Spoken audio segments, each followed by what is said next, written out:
하겠습니다. 살아계신 하나님 아버지 감사합니다. 이렇게 또 하나님께서 귀한 방송을 통해서 하나님 말씀이 선포되게 하시고 수많은 영혼들에게 생기를 불어넣어 주신 여호와 아버지 하나님 앞에 영광 돌립니다. 주님, 이 방송을 통해서 수많은 생명들이 예수님을 만나고 구원에 이르는 놀라운 기적의 시간들이 날마다 더해지기를 원합니다. 이 시간에도 예배 처음 시간입니다. 마치는 시간까지 주님의 성령님 주관하시고 삼위일체 하나님 운행하셔서 홀로 영광 받으시옵시고 특별히 종에게 진리의 성령님 충만케 하셔서 생명의 말씀이 능력으로 나타나게 하옵소서. 예수님 이름으로 기도드리옵나이다. 아멘. 오늘은 나라를 위해서 기도한 다니엘에 대해서 하나님 앞에 영광 돌리고 은혜를 받고자 합니다. 오늘을 우리를 사랑하신 주님께 우리 모두 다 같이 주님을 사랑합니다. 주님을 사랑합니다. 아멘, 아멘. 하나님의 사랑은 무한하게 크십니다. 그러나 하나님께서 미워하시는 것은 세상에서 가장 미워하시는 죄악은 주님은 용납지 않으십니다. 하나님은 공의로 인해서 영원히 참으시지만 하나님은 영원히 또한 참으시지는 않는다는 것입니다. 하나님께서 보실 때 하나님의 계획 속에 참으시다가 반드시 하나님은 심판을 하신다는 겁니다. 나라를 위해서 기도한 다니엘을 통해서 우리나라뿐만 아니라 전 세계가 코로나로 인해서 엄청난 사람의 생명을 잃고 시계가 멈춘 것 같은 느낌으로 온 인류가 현재의 삶을 멈추고 서 있는 듯한 이 시점에서 우리는 과연 어떤 시간을 보내야 할 것인가, 하나님 앞에서 어떤 삶을 살아야 할지 다니엘을 통해서 배우고 행동으로 옮기고자 하는 것입니다. 다니엘은 나라를 잃고 포로로 잡혀가서도 자신을 위해서 염려하는 것이 아니라 자기 나라를 위해서 기도하는 일을 멈추지 않았습니다. 자신의 목숨에 위협이 왔지만 죽음의 위기 앞에서도 기도하는 일을 멈추지 않았던 것입니다. 그 기도의 내용 중에 19절, 9장 19절 주여 들으소서, 주여 용서하소서, 주여 귀를 기울이고 행하소서, 지체하지 마옵소서, 나의 하나님이여, 이런 기도의 내용이 있습니다. 우리 다 같이 이 말씀을 한번 큰 소리로 외쳐보시면 어떨까 싶습니다. 제가 주여 하면 들으소서, 용서하소서, 귀를 기울이시고 행하소서, 지체하지 마옵소서. 주여! 다 같이 들으소서, 주여! 용서하소서, 주여! 귀를 기울이시고 행하소서, 지체하지 마옵소서, 나의 하나님이여. 저희 교회는 이 말씀에 제가 은혜를 받고 이제 이렇게 말씀을 걸어놓았습니다. 늘 볼 때마다 은혜가 됩니다. 저희들의 부르짖는 기도가 하나님이 들으시고 보시고 지체하지 않으시고 응답해 주시기를 간절히 바라는 다니엘의 그 간절한 기도의 내용입니다. 이제 다니엘은 너무 간절해서 주여 들으소서 하고 부르짖었는데 그 기도 내용인즉 20절에 있습니다. 내 죄와 내 백성 이스라엘의 죄를 자복하고 내 하나님의 거룩한 산을 위하여 내 하나님 여호와 앞에 간구하고 있었다는 것입니다. 다니엘은 먼저 자신의 죄를 하나님 앞에 자복할 줄 알았습니다. 자기 나라의 죄 또한 자신의 죄처럼 하나님 앞에 자복했고 이제 그 일을 위해서 다니엘은 쉬지 않고 날마다 하나님께 죄를 자복하면서 부르짖고 기도했다는 것입니다. 그렇다면 나는, 아니 우리 모두는 육안으로 보이지 않는 이 코로나라는 균 앞에서 어떤 생각을 하며 어떤 내용으로 기도하고 있는지 한번 살펴보기를 원합니다. 수많은 사람들이 한결같은 소리가 있었습니다. 현재의 삶은 소돔과 고모라보다 더 폐역한 죄악들이 들끓고 있다고 전 세계를 지배하고 있는 미국, 그래도 기독교 국가라고 대통령이 성경에 손을 얹고 선서를 하는 기독교 국가의 지도자들도 살기 좋은 나라라고 전 세계에서 미국으로 이민 가기를 몸부림쳤던 그 대단한 나라에서도 그 눈에 보이지 않는 세균 앞에서 무너져가고 있는 모습을 저와 여러분은 보고 있습니다. 세상을 다스리고 계시는 하나님은 가장 미워하는 것이 죄입니다. 하나님은 죄 때문에 당신의 아들 독생자도 아끼지 않으셨고 십자가의 죽음에 내어주셨던 것입니다. 인류는 예수님의 죽음이 나타나 나와 무슨 상관이 있느냐는 듯 먹고 마시고 죽이고 빼앗고 이제 남의 여자를 건드려서 가정을 파괴하고 이런 하나님의 질서 앞에는 관심이 없고 이웃의 아픔 또한 관심이 없는 이기적인 생각으로 가득 차 있는 이 현실 속에서 예수님께서는 저희들에게 좋은 교훈을 해주셨습니다. 사마리아에서 강도를 만났던 그 강도 만난 사람을 바라보고 지나가는 자칭 하나님의 종들이라고 칭했던 그 사람들은 그 강도를 만난 사람을 돌보려고 하는 생각은 조금도 없이 지나갔습니다. 그러나 사마리아인이 그 사람을 돌봐 주었던 것입니다. 우리는 왜 남의 일에 관심이 없을까요? 하나님의 마음이 우리 속에서 얼마나 채워져 있는지 하나님의 마음은 우리 속에서 다 떠나가 버리고 이기적인 생각, 나만이 잘 되어야 되겠다고 하는 생각, 배고픈 사람이 있을 때 빵 하나 사서 나눠 먹으려고 하는 생각들이 너무 많이 사라지고 없다는 것입니다. 교회 와서 예배드리는 시간에는 다 의인 같습니다. 예배당 문을 나서고 난 후에는 저 사람이 성도인지, 저 사람이 집사인지, 아니면 권사인지, 장로인지, 전도사인지, 목사인지, 심지어는 목사님들 역시도 사회 나가가지고 교회 밖을 나가고 나면은 목사라고 하는 거룩한 타이틀은 다 떼어내버리고 자신의 이익을 위해서 짓밟는 일들을 너무나 많이 봐오고 있다는 사실입니다. 사람들의 눈에 보일 때도 아픈데 하물며 죄가 없으신 하나님 앞에서 하나님께서 보실 때는 언제까지 참으실까라는 생각들을 해보셨을 것입니다. 우리는 나라가 전 세계가 하나님의 경고의 메시지를 들을 수 있어야 한다는 것입니다. 누구를 원망할 때가 아니라 다니엘처럼 먼저 자신의 죄를 자복하고 나라의 죄를 나의 죄처럼 회개하며 전 세계의 죄가 마치 나의 죄인 것처럼 회개하는 참으로 노아 홍수 때 하나님께서 노아를 향해서 말씀하시기를 당대의 의인이라고 칭하셨습니다. 노아로 인해서 노아의 가족은 홍수 속에서 살아남을 수 있었다는 것입니다. 왜일까요? 그 어떤 것도 자기의 삶의 중심 속에는 하나님 외에 자리를 내어주지 않았던 그 노아의 삶으로 말미암아 그 노아의 하나님을 향한 믿음으로 말미암아 노아는 가족을 구원하는 놀라운 복을 받았던 것입니다. 나의 죄를 대신해서 죽으시고 부활하시고 승천하여 다시 오실 예수 그리스도로 인해서 의인의 대접을 받아 구원받은 하나님의 사람들 여러분, 저와 여러분은 복받은 자들입니다.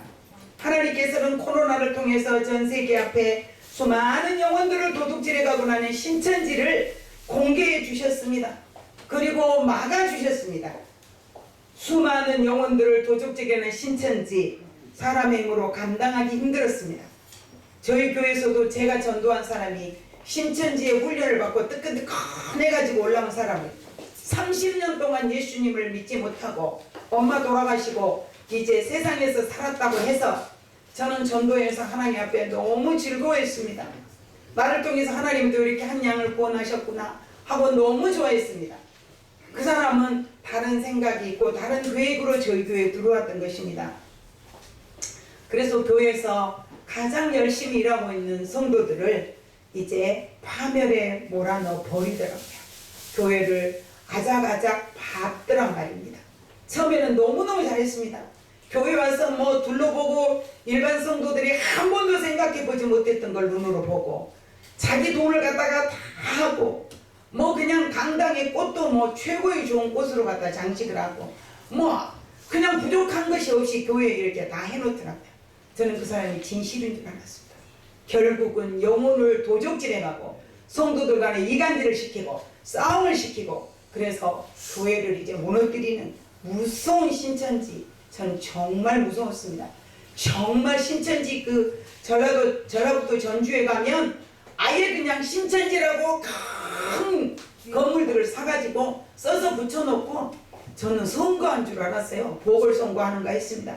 장갑을 끼고 똑같은 옷을 입고 아침이면 출근하고 있는 그 사람들 앞에 한 5, 6, 7, 8, 10명까지 구간 서가지고 절을 합니다. 아침이면 또 온 동네를 또 빗자루를 들고 나와서 또 쓸고 다닙니다. 그러다 보니까 사람들의 마음에 우리 믿음의 사람들은 그렇게 하지 않는데 그렇게 하다 보니까 아예 전라북도에 있는 신천지라고 하죠. 뭐 간판을 뭐 어마어마하게 써서 붙여가지고 이제 성도들을 잡아먹는 그런 모습을 봅니다. 평촌에 있는 큰 교회, 안양 평촌에 있는 큰 교회 역시도 10,000명이 넘는 교회가 반으로 쪼개진 게 10년이 가까운 시간 동안에 이 신천지들이 들어와가지고 교회를 이제 점령을 하고 마지막에 그들이 어떤 그 날을 정해가지고 교회 성도들을 절반으로 끌고 나갔습니다. 전라남도 광주에 있는 교회도 역시나 마찬가지입니다. 10,000명이 넘는 교회를 이제 바작거려 가지고 성도가 얼마 남지 않는 그 속에 누가 넘어간 줄 아십니까? 장로 권사가 넘어갔습니다. 제가 이 소리를 들은 거는 장로 권사의 사이가 저한테 그런 얘기를 하더라고요. 그래 장로가 자기 사이에게 뭐라고 얘기하냐 그러면 왜 자네는 우리를 따라오지 않느냐고 했답니다. 그래서 이 친구에게 제가 물었어요. 그럼 뭐라고 그랬는데? 그랬더니 저희에게 가르칠 때 신앙은 자유라고 하지 않으셨습니까? 제가 신천지 안 따라간 것이 아버님하고 무슨 상관입니까? 신앙은 자유라면서요. 저는 아버님의 생각과 제 생각이 틀려져서 안 갈 뿐입니다라고 했다 합니다. 그러니까 그 잘 산 장로가 딸도 쫓아내버리고 사이도 쫓아내버리고 아주 어려움 속에서 살더라고요. 그래서 저는 그런 얘기를 했습니다. 이 땅에서는 설령 부모에게 유산을 받지 못하고 어렵게 산다 할지라도 영원한 생명, 네 영혼을 빼앗기지 않았으니 그것으로 축복이노라고 이야기를 해 주었습니다. 예수님 오실 때가 되었다고 말하는 하나님의 사람들은 지옥을 향해서 달려가는 나의 이웃들을 향해서 이제는 신천지 사람들보다 더 열심을 낼 때가 되었는데 제가 누구에게 이런 말씀을 드리기 전에 저부터 자칭 제가 전도자라고 이제 살아왔던 제가 저 자신부터도 지금 전도를 많이 못하고 있어요. 왜 그랬느냐? 제가 전도해가지고 신천지 한 사람을 데리고 들어와서 교회가 어려워지고 나니까 그때부터 저부터 전도하러 의욕을 잃어버렸고 힘을 잃어버렸고 전도를 해도 혹시 저 사람 또 신천지 다닌다고 또 나를 속이고 오려 그러는 거 아닌가 이런 생각이 들어서 무섭습니다. 허나 우리는 그럴지라도 열심히 영혼을 사랑하신 우리 주님 앞에 부끄럽지 않도록 이 시대에도 전도를 해야 된다는 것입니다. 어떤 책에 보니까 이런 책이 있습니다. 그 장로님이 술꾼이었는데 그 술꾼 장로님이 교회에서 주일날 오후에 전도 온 그 사람들을 향해서 누가 자기한테 예수 믿으라고 소리하느냐고 난리를 쳤더니 그 사람들이 말도 못 붙여보고 나가면서 한 권사님이 이랬다고 합니다. 그래도 예수 믿고 천국 가야 합니다.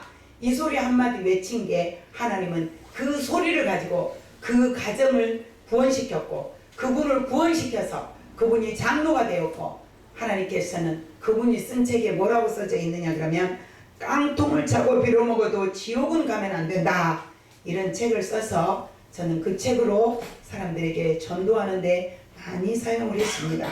천국 가는 길은 나의 죄를 대신해서 죽어주신 예수님을 믿는 일 외에는 천국 갈 수 없다고 하는 이 사실을 믿든지 안 믿든지 듣든지 안 듣든지 우리는 외쳐야 된다는 것입니다.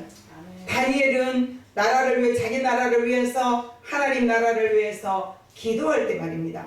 하나님께서는 사자를 보내셔서 다니엘을 도왔고, 다니엘을 통해서 이제 다니엘의 나라는 해방되는 복을 받게 되었던 것입니다.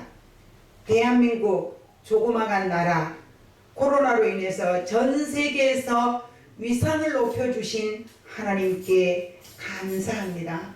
이 모든 것들이 오직 하나님의 은혜입니다. 목숨을 걸고 선교하고 있는 선교사들을 우리는 반드시 기도로, 물질로 도와야 된다는 것입니다. 나라와 민족을 위해서 기도하는 사람들로 하나님 앞에서 인정받는 다니엘과 같은 사람들이 되어지기를 기원합니다. 제가 이번 코로나를 통해서 저희 기도하는 내용을 제가 누구한테 얘기를 안 하는데, 전 너무 두렵고 무서워서 저희 남편 목사님에게 제가 그렇게 말씀드렸어요. 여보, 내가 너무 무섭고 겁납니다. 왜냐 그래서 저희가 2년 전부터 기도하는데 어떻게 성령님께서 기도 제목을 바꿔주셨어요.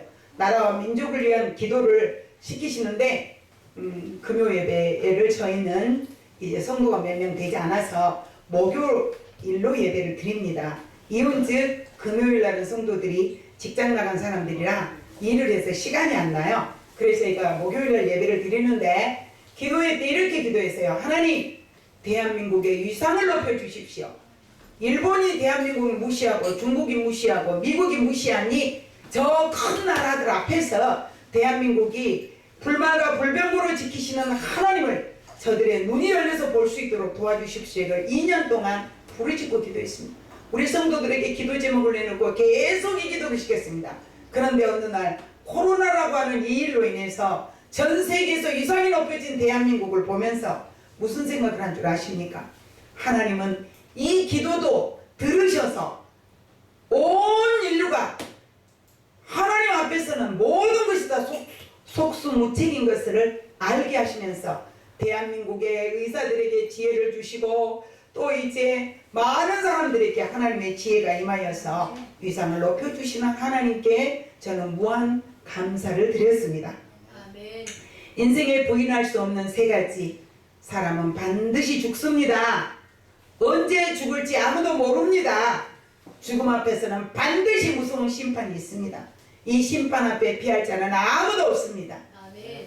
주님의 은혜가 풍성하셔서 우리의 삶이 늘 죽음 앞에 서 있는 것처럼, 내가 이 땅에서 내 생명이 거두어지면 예수님이 언제 오시든지 상관없이 나는 하나님의 심판대 앞에 선다는 사실입니다.